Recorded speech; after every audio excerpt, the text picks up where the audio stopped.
Good Uh, afternoon and welcome back to day 3 of the 15th All India Conference of China Studies organized by the Institute of Chinese Studies New Delhi and the Indian Institute of Technology Guwahati in cooperation with Guwahati University and Omio Kumar Das Institute of Social Change and Development in partnership with the India office Konrad Adenauer Stiftung.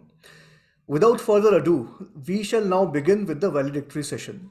To chair this session, I would like to invite Ambassador Vijay Nambiar, Honorary Fellow, Institute of Chinese Studies, New Delhi. In his vast diplomatic career, he has served as an ambassador and high commissioner in many countries such as China, Pakistan, Afghanistan, and others. He has also served as the permanent representative of India to the UN. Ambassador Nambiar's detailed bio is available in the brochure provided in the chat box. Before I invite the chair to begin the proceedings, let me remind the participants that except for the speaker, all participants are requested to remain muted. After this, we will proceed with the valedictory address and there will be no questions taken. I now invite Ambassador Nambiar for his opening remarks for this valedictory session.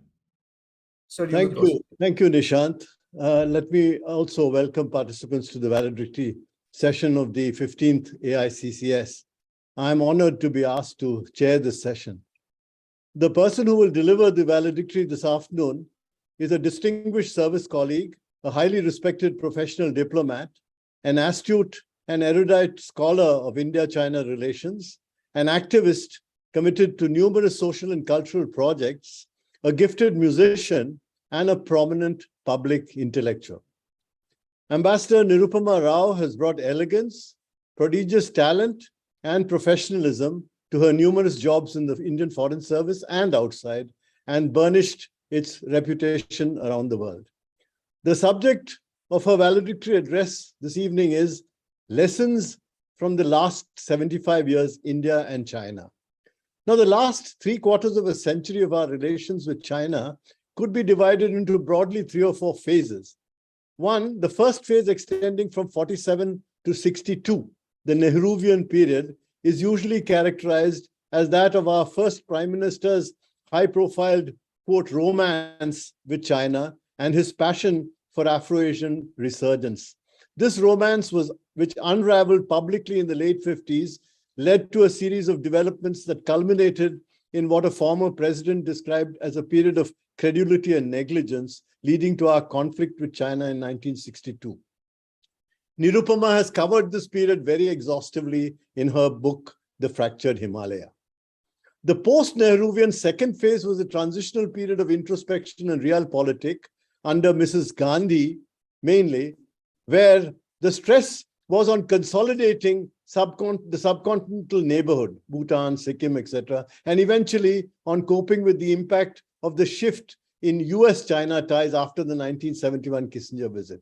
It was a period of deteriorating relations with Pakistan, the conclusion of the Indo-Soviet Treaty and the 1971 war with Pakistan, resulting in the emergence of Bangladesh.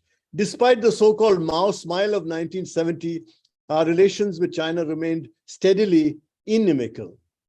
The big inflection point came during the third phase, which was marked by the 1988 Rajiv Gandhi visit to China. This may be characterized as a courageous leap towards MUMAD, mutual understanding, mutual accommodation, and mutual adjustment. The defining point of this period was Prime Minister Rajiv Gandhi's visit to China in December 1988. I was then Joint Secretary East Asia and Nirupama Rao, director in that division. Much of the substantive preparation for this visit was done by us. The Rajiv Dung meeting was the highlight of this visit, as was Dung's public declaration that, quote, if the 21st century was to be the century of Asia, this could happen only if both China and India could prosper and develop together, unquote. Was this famous statement by Dung a genuine statement of faith, or was it merely to build a cloud of deception? This is a reasonable question to ask today. What is true, however, is that this third period saw some recognizable progress in all-round relations with China, as well as relative peace and tranquility on the border, despite our differences. Almost until the Vanjabao Manmohan Singh period came to an end in the first decade of the new century. The post-2008 period phase saw China's dramatic rise on the world stage and its explosive economic growth.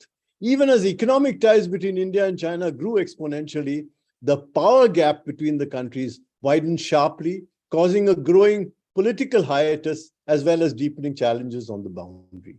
Despite the profusion of high-level visits and the enumeration of all kinds of principles, there was steady decline in trust and growing tension in the border at Debsang, Chuma, Doklam, Galwan, of course, in 2021, which appears to have changed the entire complexion of the relationship. While the strategic environment today has changed radically, the challenge for present and future governments of India will be to stand up to China, to manage the economic interdependence, handle the political differences, while over the longer term, working steadily to build our own comprehensive national strength and reduce the power gap with that country. Now, inevitably, the linchpin of the relationship will continue to be Tibet. As Xi Jinping launched his post-20th Party Congress China on its ambitious goals of global dominance and realization of the China dream, what will be important from India, for India, will be how China's leaders handle the country's western flank, comprising Xinjiang and Tibet, as it leverages these regions in the service of the development goals of its ambitious BRI, through Xinjiang towards Central Asia, and through Tibet to create a trans-Himalayan belt extending towards South Asia and onwards to the maritime Silk Route. While the goals promoted were lofty, the actual measures put in place do not seem to have been made in consultation with or taking into account the interests of the local populations of these regions. Significantly, the leadership lineup of the latest Politburo of the 20th Congress does not even have a single person who is of non-Han ethnicity. This detail is actually openly flaunted by the Global Times in its digital pages. Now, what are the implications of these developments? To help us unpackage these dilemmas and to explain their underlying complexities, we can have no better scholar or analyst than our redoubtable valedictory speaker today. I shall now ask Ambassador Nirupama Rao to take the floor. The floor is yours, Nirupama. Thank you so much, Ambassador Nambiar, and thank you for your very kind and generous words of introduction. I'm indeed touched by what you had to say. And good evening to all of you, and I especially want to thank the organizers of the 15th All India Conference of China Studies for inviting me here today. It's a privilege to address you all on this valedictory session. I particularly want to thank Professor Sabaree Mitra, Ambassador Ashok Kant, of course, my esteemed former colleague, is also somebody I wish to express my gratitude to. I was particularly taken by one of the special themes of your conference, which is connected geographies and cultural interfaces. And I listened to some of the sessions, particularly yesterday and some this morning. And I was particularly struck by the depth and originality of scholarship, which I saw manifest in the presentations of a younger generation of scholars. Because, I come to this subject, and as Ambassador Nambiar said, we were around many decades ago. We prepared for the historic visit of Rajiv Gandhi to China, was one instance that Ambassador Nambiar just cited.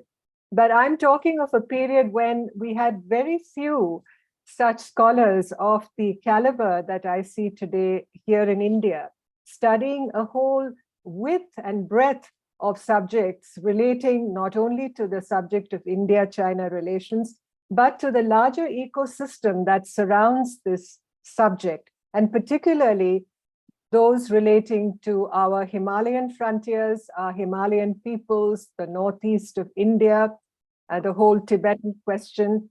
It's really wonderful to see how this scholarship has flowered today and to see the baton literally being passed to this younger generation of scholars who have a breadth of vision and perspective which is unfettered, very probing, very original. So I feel particularly encouraged by this and what I had to hear during the conference. As Ambassador Nambiar said, and he has explained this very beautifully, I can hardly add to the content of what he had to say in his remarks just before I took the floor. I'm going to speak about lessons from the last 75 years for India and China.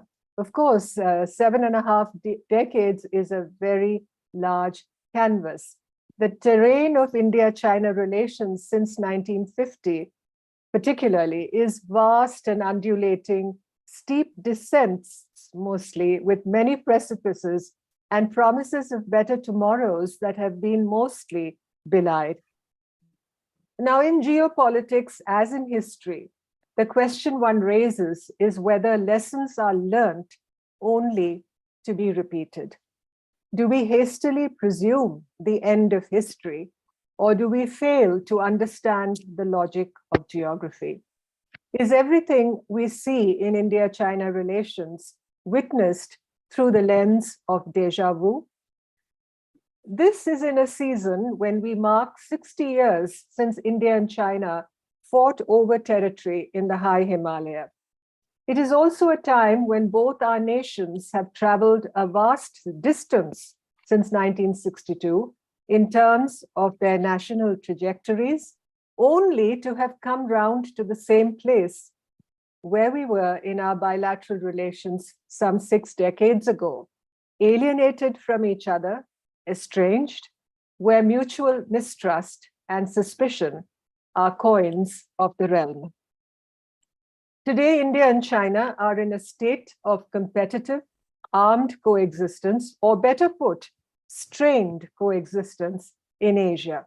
Our relationship is infinitely complex and challenged. 75 years ago, we were two young and emergent nations with relatively aligned dreams and aspirations, and comparatively equals in terms of comprehensive national capability. Today, the asymmetry between us is palpable. In military and economic strength, certainly. Not so, perhaps, when it comes to discourse power or the power of ideas and the credibility and sustainability of our political system here in India. Democracy has a much more authentic and legitimate ring to it than authoritarianism. Our alignments and interests, that is between India and China in the Indo-Pacific, are in competition with each other. Fence mending in relations between India and China remains remote. Clearly, this relationship does not exist on its own. Surrounding it and influenced by it are India's various global commitments and strategic outreach, both within continental Asia and also in the maritime environment of the Indian Ocean and the Indo-Pacific. Global geopolitics impinges on it. Now, India shares a land border with China of epic dimensions, a border that is riven by dispute and is the scene of escalating military confrontation. Additionally, India's long peninsular coastline of over 4,500 miles necessitates equally strategic focus on the Indian Ocean, where China is increasingly asserting its presence and power. The question has recently been asked if China has lost India.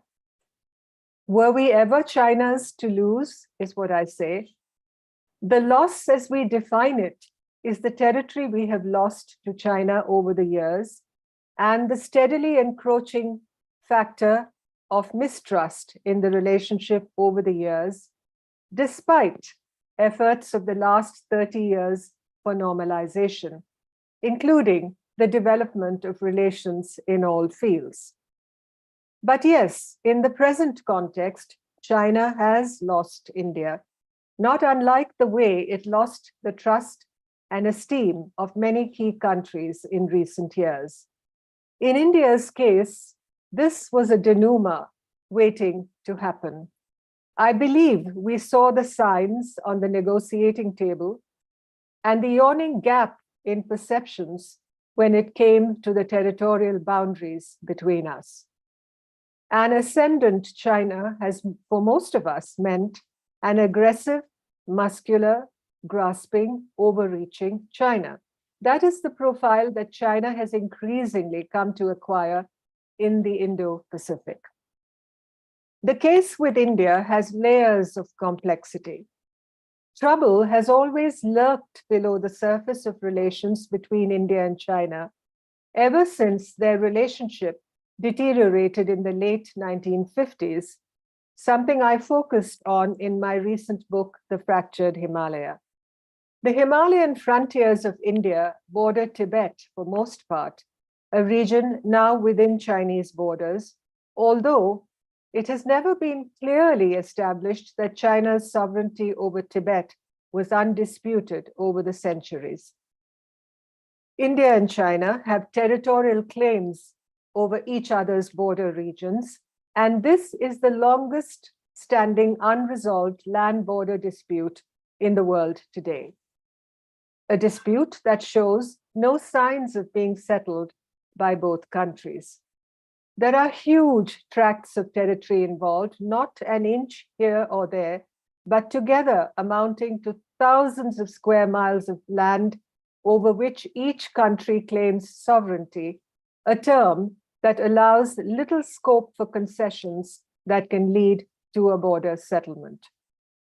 The boundary problem between both countries is also entangled with the history and status of Tibet, with which region independent India inherited a whole set of connections and interrelationships formed during the time of British colonial rule. The Dalai Lama has been a refugee in India for over 60 years now, and he remains a powerful symbol of Tibetan identity and opposition to Chinese rule in Tibet. The fact of his residence in India has added to the complexities in India-China relations. Now, China's ambitions in South Asia and its capture of leadership-level trust in countries like Sri Lanka, Nepal, and the Maldives, for instance, apart from Pakistan, have eroded and taken away from India's interests in the region and made the course of our South Asia-related diplomacy even more difficult and complex. Therefore, when the bloody clash between Indian and Chinese troops happened in Galwan in June 2020, the relationship was by no means strong and resilient, and it collapsed because of its already weak foundations, notwithstanding the efforts made by both governments over the last 30 years to improve relations in various spheres, including trade, which grew, as you know, by leaps and bounds with China as a frontline trading partner in a very unbalanced way, as our huge trade deficit with China shows till this day. Together with collaboration in various sectors and also attempts to put in place protocols and arrangements for maintaining peace and tranquility in the disputed border areas through regular military-level meetings, confidence-building measures, and open channels of communication. I think the story here is one where two neighbors have coexisted more in confrontation and competition, rivalry and lack of mutual trust than in what was famously termed in the Nehru Chou En-lai era as peaceful coexistence. But even as India and China have lost each other in the last few years, it has been difficult to cut the Gordian knot completely. The nature of the world we live in is different from the 60s, when after the conflict of 1962, we could cut ourselves off from China almost completely for over 2 decades. Many linkages continue to be maintained, both bilateral and plurilateral, but yet this is a relationship in poor health. Intensified infrastructure building and military buildup along the line of actual control in the India-China border areas by both countries points to a heightened strategic competition and the risk of more frequent military confrontation. This is not a stable equilibrium. Between the two countries, China, which deploys salami slicing tactics to alter the territorial status quo is the revisionist power, while India stresses the preservation of the status quo pending a negotiated boundary settlement. Three possible future scenarios have been sketched by some scholars. One in which the status quo will persist, but in a highly unstable manner. Two, an end to the conflict cycle through a grand territorial bargain and peaceful settlement of the dispute, perhaps very unlikely. And three, a small border conflagration, triggering escalation into a wider military conflict, a hot war, God forbid, between India and China. The fundamental basis for the conflict, each country's territorial claims on the other, needs a settlement before peace can prevail. The tense military balance between the two countries has been likened by some scholars again to a Japanese-style sumo wrestling competition in which one party, India, seeks not to be pushed back out of the ring. India does not want a military conflagration on the border with China, but will put up a stiff defense as it did during the Galwan showdown and after. Unlike in the early years of this relationship, the geopolitics surrounding it today involves a mix of Mackinder and Mahan, the strategic compulsions of the rimland and the ocean. The landscape is vast. We, that is India, are a two-front nation in that sense, defined by both our land and our maritime geopolitical concerns and priorities. But we are here to talk about lessons learned, even as we chart the future course of relations between India and China. Hindsight opens our eyes, and the prescriptions thus provided come fast and furious. But can we take comfort in assigning responsibility for past shortcomings and missteps, knowing that muscle memory and entrenched ways of approaching problems and challenges are not abandoned easily? 75 years ago, we began the contemporary phase of our relations with sweeping declarations of a confluence of civilizations sheathed in the velvet glove of peaceful coexistence. The latter seemed to be the pivot on which every other aspect moved, even those where we were right in having misgivings. This related both to the question of Tibet and to the boundaries that separated our two countries. Lesson one, therefore, was that haste makes waste in diplomacy, that presumption of goodwill is a shortcut to failure to judge the other side, that verification is a prerequisite for the establishment of durable trust. We were anxious to settle the question of Tibet and its status, disconnecting it from another issue with which it was closely and intrinsically connected, that of the Indo-Tibetan border, which became the India-China border, literally by Chinese fiat. Secondly, histories that date back to the Silk Route do not provide a superstructure for a modern partnership. Civilizations do clash. Ideologies do contend. Indian democracy and Chinese communism were not designed for compatibility. Realpolitik trumps sentimental attachment to memories of any civilizational confluence. Thirdly, as Sun Tzu, quoted by one of the young scholars who presented a paper at this conference, said, "Hold your friends close, but keep your enemies closer," which I interpret as meaning that examine each relationship from the perspective of your interests and find the right balance so that gains outweigh losses.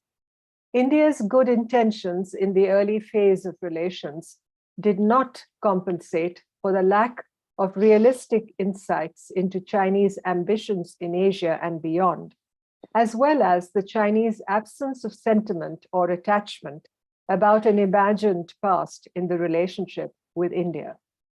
Also, a failure to read the import of Chinese military advancements to enforce full control over Tibet, and the assumption that China would never launch a military attack on India were critical flaws in India's reasoning.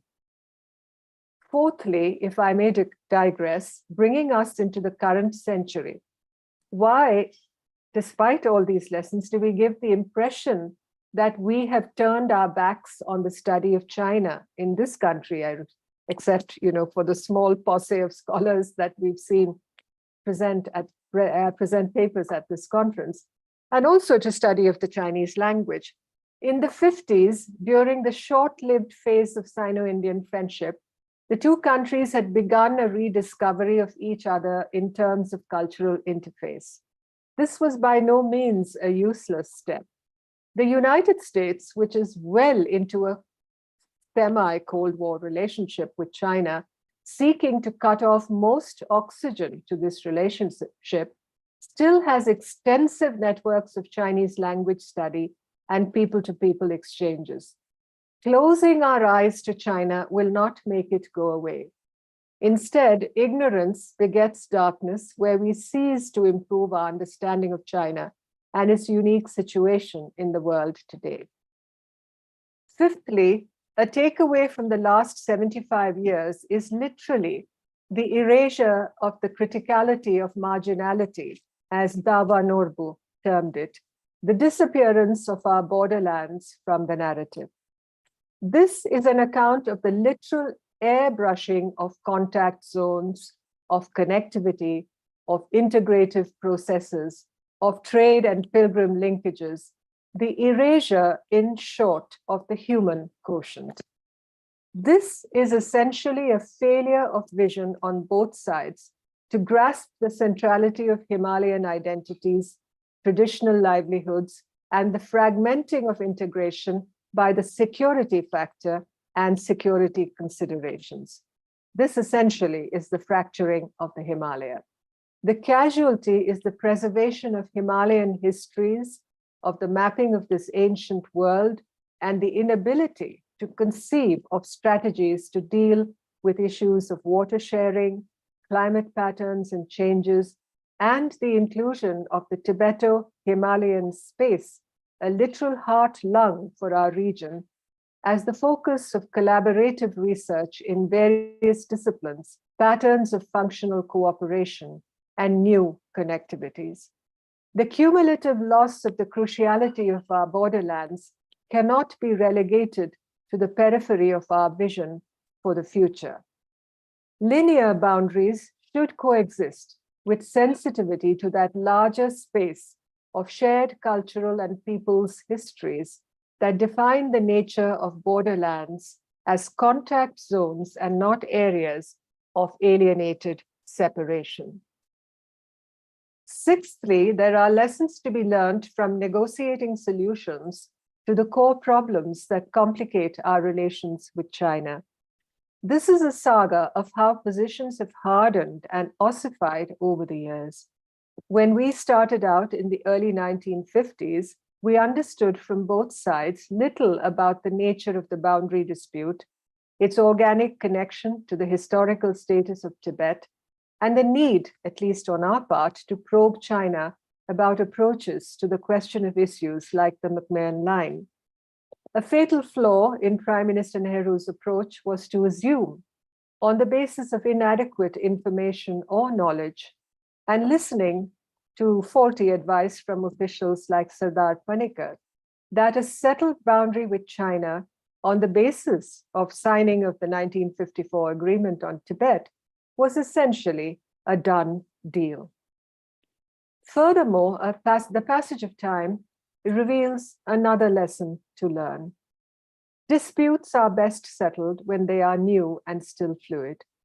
International boundaries have to be mutually agreed upon. They cannot be imposed by one country on another and must be settled on the basis of equality, a balance of mutual interest and benefit.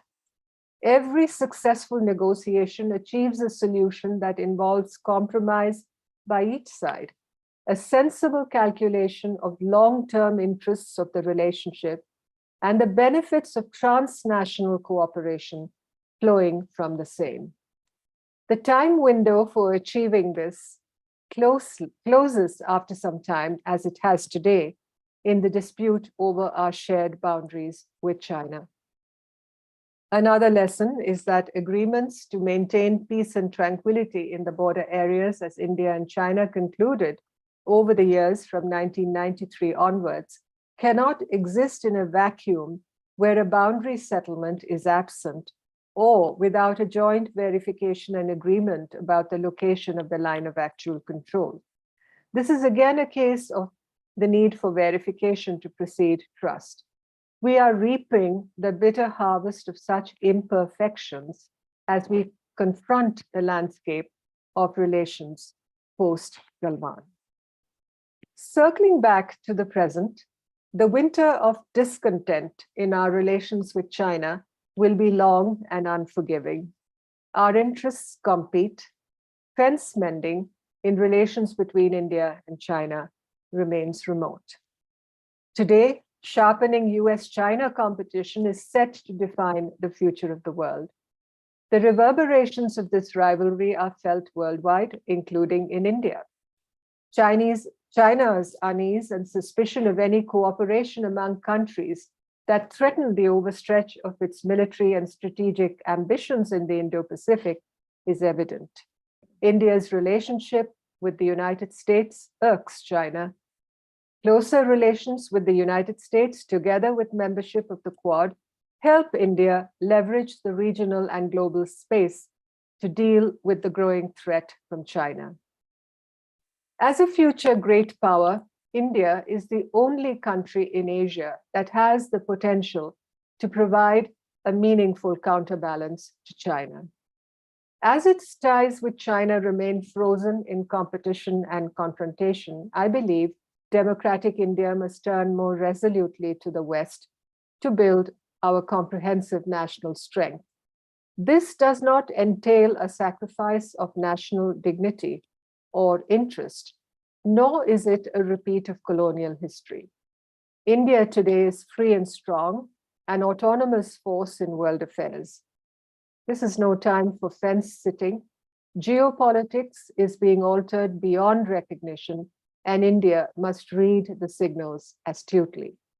The war in Ukraine is an example, as you all know. In 2020, we were poised to mark 70 years of the establishment of diplomatic relations between India and China. It was an anniversary that remained essentially unmarked, both because of the pandemic and, more importantly, because of the tragedy of Galwan. 2022 is also the anniversary, not of celebration, but remembrance of our fallen soldiers in 1962, of heroes like Major Shaitan Singh and the fallen at Razangla and other battles. My generation of Indians has lived through the worst and the best of times in India-China relations. I was in middle school when 1962 happened, and I was also witness to the high point of Rajiv Gandhi's visit to China in 1988, when hope fluttered in the breeze like the Indian tricolor outside the Great Hall of the People in Beijing, as the formal welcome ceremonies for our then Prime Minister were being played out.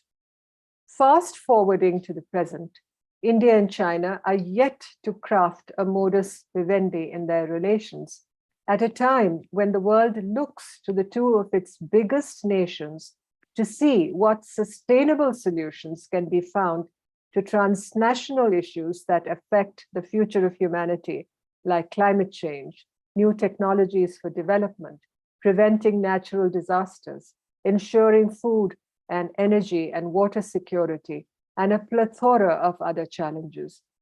One can only wish and hope that the younger generation of dedicated scholars and practitioners in both countries will provide a beacon in this regard, and yes, show the way that will make us look beyond fragmented geographies to a more integrative, collaborative, and future-oriented regional space that lessens the scope for conflict and provides lasting solutions that favor not just one or two nations, but the larger regional community of which we are a part.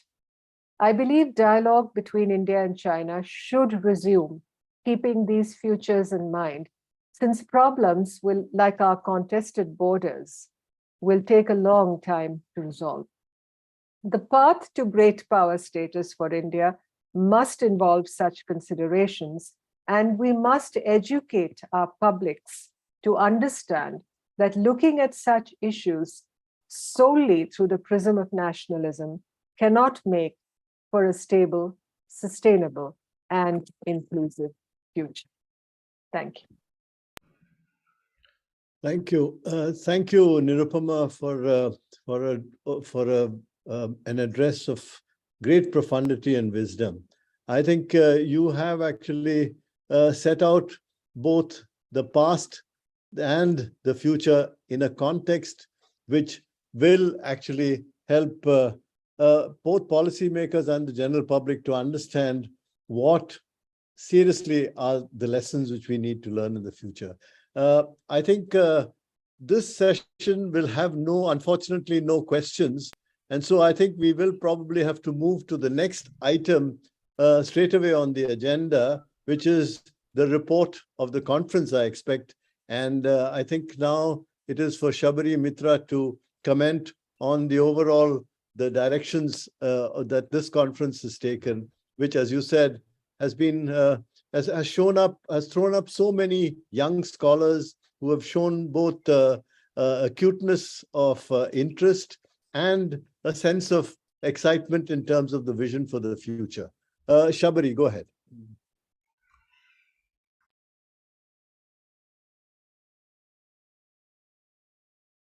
Thank you, Ambassador Nambiar. So greetings from Team AICCS. As convener of the 15th AICCS, I would like to now present the conference report.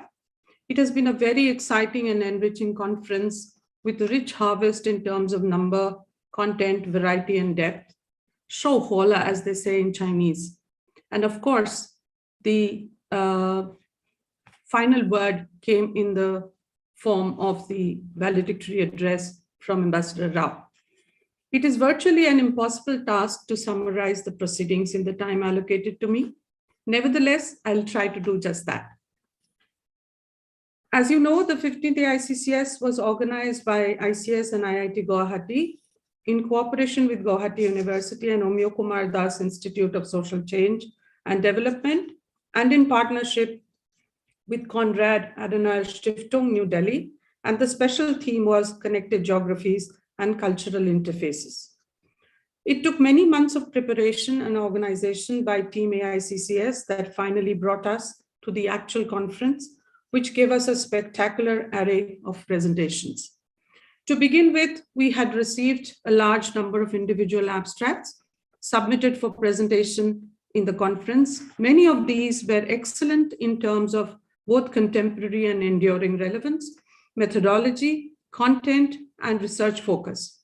Of the 142 abstracts received, we shortlisted 73 abstracts, and of the abstracts selected, about 26 full papers were received, and of these, 15 were selected by a board of reviewers for final presentation through a rigorous process based on importance and singularity of theme, academic standard, feasibility, and wide representation. I'm happy to inform you that the 15th AICCS saw representation of more than 35 institutions and more than 900 registrations for the conference. The end result was that this platform brought together scholars who you may say were not commonly found at the same location at the same time. Certainly not only discussing China through well-established frameworks and sub-areas, but also in the context of our geo-civilizational and strategic position vis-a-vis the northeastern part of India, creating an unique interdisciplinary tapestry woven across historical time and space. The exchange of perspectives under the aegis of AICCS usually grows into new research projects and institutional linkages with the passage of time. I have absolutely no doubt that this AICCS will also be no exception. In the inaugural session, the Honorary Director of ICS, Professor Alkacharya, and the Director, IIT Guwahati, Professor T.G. Sitaram, made opening remarks that dwelt on the special features of the scholarship emerging out of the respective institutions and their institutional strengths. They also expressed hope that the collaboration through AICCS will be a significant one. In his opening remarks, the director of Konrad Adenauer Stiftung in India discussed about the strategic importance of connecting regions between two or more nation states and how such regions can become a place of socio-political cultural exchange and understanding. He also mentioned that India and China can only mitigate their differences through dialogue and mutual understanding, and academic research has an important role to play. In my comments as convener, I had traced the journey of AICCS from its first inception in 2006 to the present, when it has become a prominent platform for showcasing research on China. Through collaboration with different institutions across India, the AICCS has been providing a mentoring and networking opportunity to young and emerging scholars from different disciplines with interest in studying China. Professor Sukanya Sharma, head of the Department of Humanities and Social Sciences, said that IIT Guwahati is playing an important role in various fields of research, and being an institution located in the gateway of Indian Northeast, it should be given more funding by the state and central government to further their research work. Eminent historian Professor Prasenjit Dwara, in the keynote address titled China and Southeast Asia, A Contemporary History, explained in detail how trade, civilizational exchanges, and dynastic interest in China and Southeast Asia from medieval times till now shaped the socio-political and socio-cultural structure in the entire China and Southeast Asian region. He described the importance of historical development and ancient imperial tribute system of China, and maintained that both sea and land silk route from China to East Asia to India during medieval times, dynastic interest in China, East Asia, and India, and trade and commercial exchanges among China and Southeast Asian regions from medieval times till now will help us to understand the present-day socio-political cultural structure in the region. In other words, such an in-depth historical analysis will help us understand the rationale behind China's BRI project, and also be able to comprehend the trade exchanges between PRC and other countries. The co-convener, Professor Pahi Saikia, proposed the vote of thanks. She dwelt at length on the tireless efforts made by a whole range of senior scholars from partnering institutions, a large group of young scholars in the role of rapporteurs and technical support, and above all, the presenters and participants that made AICCS a successful academic exercise. The substantive sessions of the AICCS had actually started on the eve of the AICCS as a curtain raiser, a panel discussion organized on the theme of CPC's 20th Party Congress, chaired by Professor Alkacharya. The panelists, Shannon Tiesi, David Zweig, and Manoranjan Mohanty, analyzed the significance of the Congress from different vantage points. We had two special lectures by eminent scholars of China. On the first day, Professor Madhavi Thampi spoke on World War II, the crucible of modern Sino-Indian relations. She focused on three aspects of wartime relations between India and China, namely unprecedented official recognition given to the expansion of ties in diverse spheres, impact of the war on the movement of peoples between India and China, and the complicated political dimensions of the relationship. She argued that relations between India and China during 1939 to 1945 have been neglected, not because they were of little consequences, but because of a blinkered approach to the subject of India-China relations, tendency to frame their historical relations within bilateral relations or friendship versus enmity binary actually obscured the complexity and diversity of their connections. On the second day of the conference, Professor Lu Xiaoning delivered a special lecture on mobile attractions, traveling film projectionists, and rural cinema exhibition in Mao's China. Her paper presented a study of traveling film projectionists during Mao period to illustrate the role of film projectionists as active agents and problematized the understanding of Chinese socialist cinema merely as the understanding of Chinese socialist cinema merely as a tool of state propaganda. Professor Lu argued that it is important not only to study the ideological content of socialist cinema, but also to look beyond the textual, because cinema achieves its political function by encountering its audience. Her paper illustrated how to understand Chinese socialist cinema from the perspective of only propaganda limits our understanding of the much larger social and cultural role played by the projectionists who would put up versatile performance during film exhibition. They mediated traditional cultural forms and modern technological spectacle. They guided their audience through the film and manipulated them into viewing the film through political lens. Excuse me. The 15th AICCS had 3 special panels reflecting diverse interests and concerns, covering themes of regional interactions and strategic significance of cultural connections between institutions, both tangible and intangible, through history. And lastly, though it was held on the very first day, right after the inaugural session, a special panel on the state of China studies in India. All the special panels were conceived and convened by scholars with substantial body of work on these niche areas and were specially invited. The panel on state of China studies was convened by Dr. Ritushamani Tiwari and was chaired by Professor Manoranjan Mohanty. 4 presentations by 5 scholars approached the theme from different perspectives to analyze the gaps and challenges evident in the way China studies has developed in India.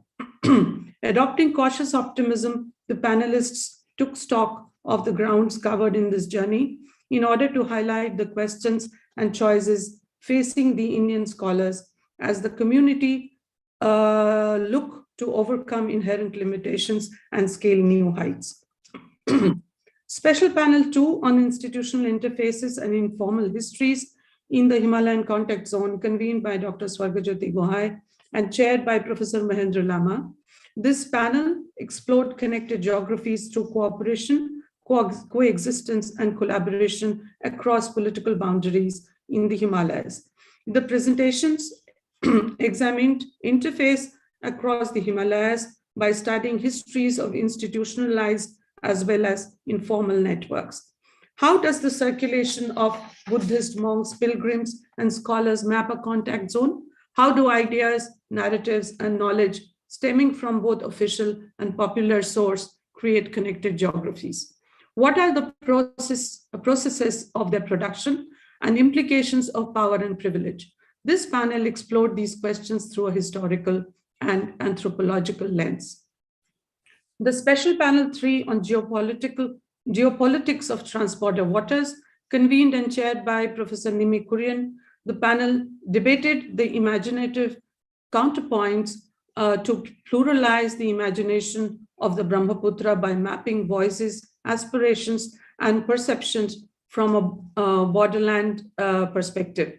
Many of these issues are located at the intersection between rights and resources, ecologies and cultures, making them central to the ability of people to realize their rights to resources. The presentations foregrounded these dominant geopolitical framing of transborder water politics to explore the extent to which such a framing reduces valuable dialogic space and compounds the risk of a misalignment of interest among national, subnational, regional riparian stakeholders.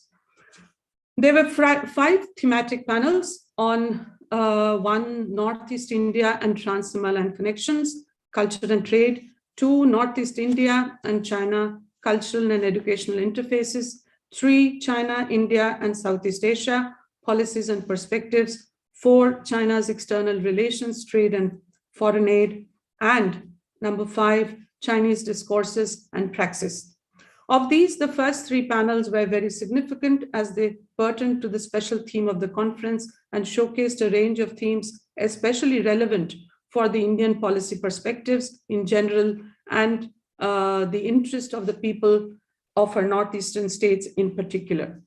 The last 2 panels focused on China's external relations and domestic governance, shaped through specific exercises of building discourse and praxis.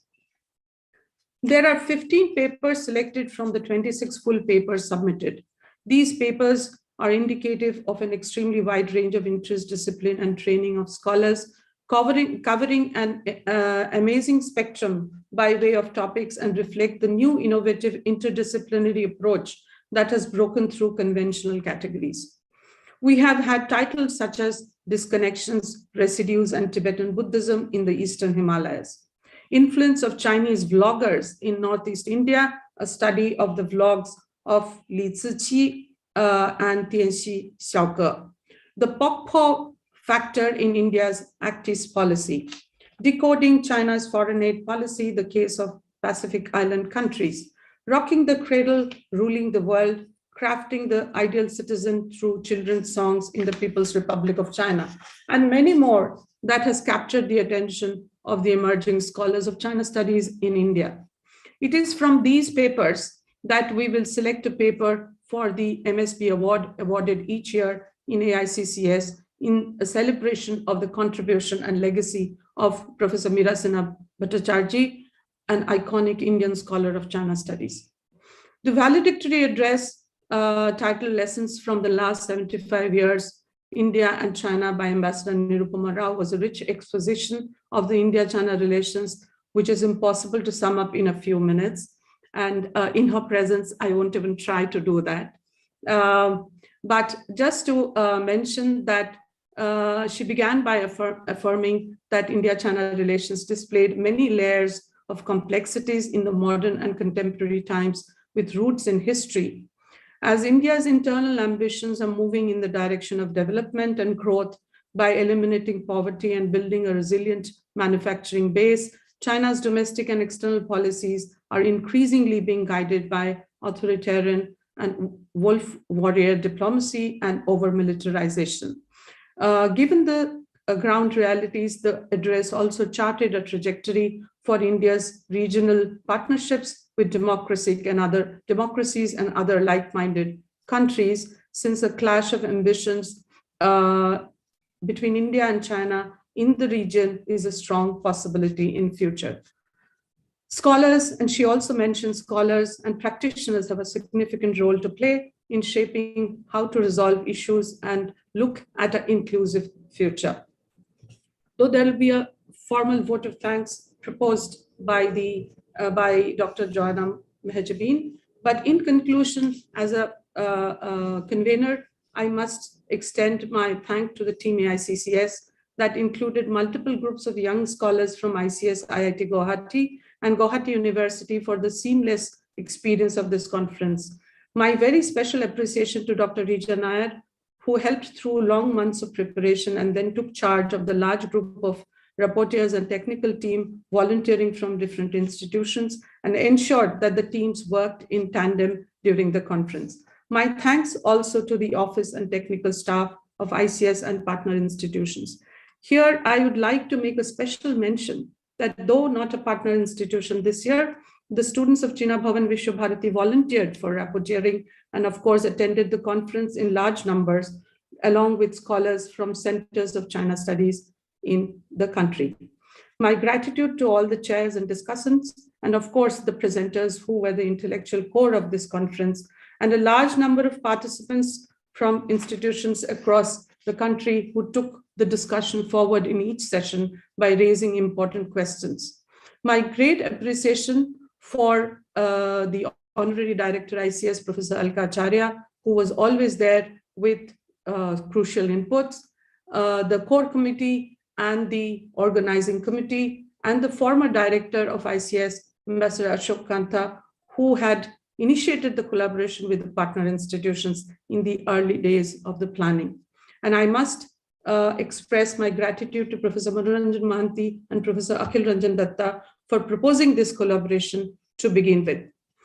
Finally, I would be remiss in my duties if I did not thank the co-convener of the conference, Professor AICCS, who was with me every step of the way as we planned for the 15th AICCS and in making it a fantastic experience with rich takeaways. Thank you for your attention. Thank you, Sabaree, for a very comprehensive report on the conference. I think unless Nishant feeds otherwise, I think I will ask Joanna Mahajabeen to make the vote of thanks and then move over to Bhima Subbarao for welcoming delegates to the 16th AICCS. Would that be right? Sure, sir. That's fine. Okay. Well, thank Joanna, you, sir. You have the floor. Thank you, sir, and good evening, everyone. It is indeed my privilege and honor to propose the vote of thanks to all those who have directly or indirectly contributed to the successful conclusion of this event. The 15th All India Conference of China Studies with the special theme, Connected Geographies and Cultural Interfaces, is finally drawing to a close. At this point, I take pleasure in thanking each and every individual associated with the Institute of Chinese Studies, New Delhi, the Indian Institute of Technology, Guwahati University, Omyo Kumar Das Institute of Social Change and Development, Guwahati, and Conrad Adenauer Stiftung, New Delhi, for their cooperation towards the organizing of this conference.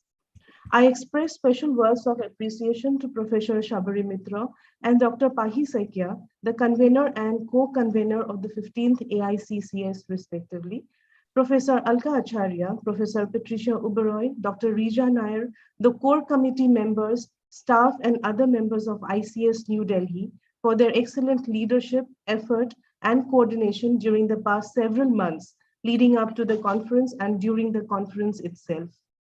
I'm also very grateful to Professor Manoranjan Mahanti and Professor Akhil Ranjan Datta for their constant engagement and also for first initiating the thought of taking the AICCS to Guwahati.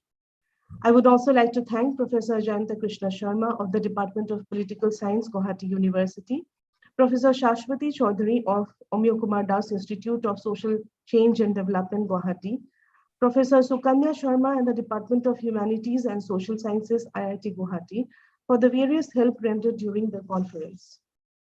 We are grateful to Professor Prasenjit Duara, Oscar L. Tang Professor of East Asian Studies and Director, Global Asia Initiative, History Department, Duke University, North Carolina, for delivering the keynote address on the theme China and Southeast Asia, a Contemporary History. My sincere gratitude goes to all the chairpersons, speakers, and discussants of the special and thematic panels and the special lectures for their intellectual engagements, contributing to a rich array of knowledge and diverse perspectives on the subject. We are honored to have with us Ambassador Nirupama Rao, former Foreign Secretary, Government of India, and former Ambassador of India to China. I express my gratitude to Madam Rao for her illuminating valedictory address, highlighting the trajectory of India-China relations, the lessons learned from the past, and the suggestions for charting the future course of actions. I'm also thankful to Ambassador Vijay Nambiar for his thought-provoking insights as chairperson for this session. Last but not the least, I'm thankful to the dedicated team of rapporteurs, technical staff, the MCs and volunteers from all the participating institutions who have diligently worked to make the sessions a success.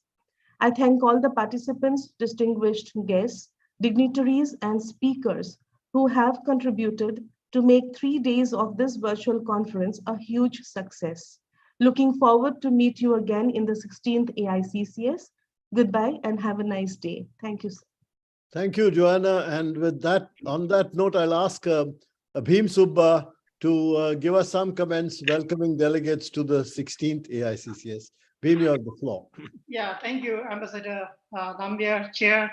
And once again, thank you, Ambassador Rao, for your exposition here on the valedictory session, and as well as Professor Mitra and Dr. Jawaharlal. Yeah. Once again, I being a part of ICS, I always was part of one of the presentations or early years when I came to Hyderabad as a student participant. So today, as a faculty member here in the Department of Political Science, I would like to invite all the participants of today and the last 3 days, and as well as future students who are present here participating, and scholars of all reputes and departments, to come to the City of Pearls from, come to the City of Pearls and a City of Lakes to really have, organize the 16th All India Conference on China Studies. The special theme that was connected geographies and cultural interfaces from what a splendid, special theme. So we are definitely looking forward to a tentative theme for next year, which we haven't finalized it, but the tentative would be on social dynamics and political responses in China. So that would be our tentative theme, but we'll be working on in the further months to come. But again, a splendid conference. We'll have physical conference there, in-person conference. So I would invite everyone to really proactively, put their papers, write in, and contribute to the conference. Once again, on Department of Political Science, University of Hyderabad, I invite everyone to come to Hyderabad for the 16th AICCS next year. Same, week, I would say. Thank you once again. Thank you, Bhim Subba, for your for giving us a trailer of the 16th AICCS in Hyderabad next year. I should let me give my personal thanks to Nirupama for her outstanding valedictory address, and I think I shall now hand over the mic to Nishant, perhaps to close the meeting. Yes, Ambassador, thank you.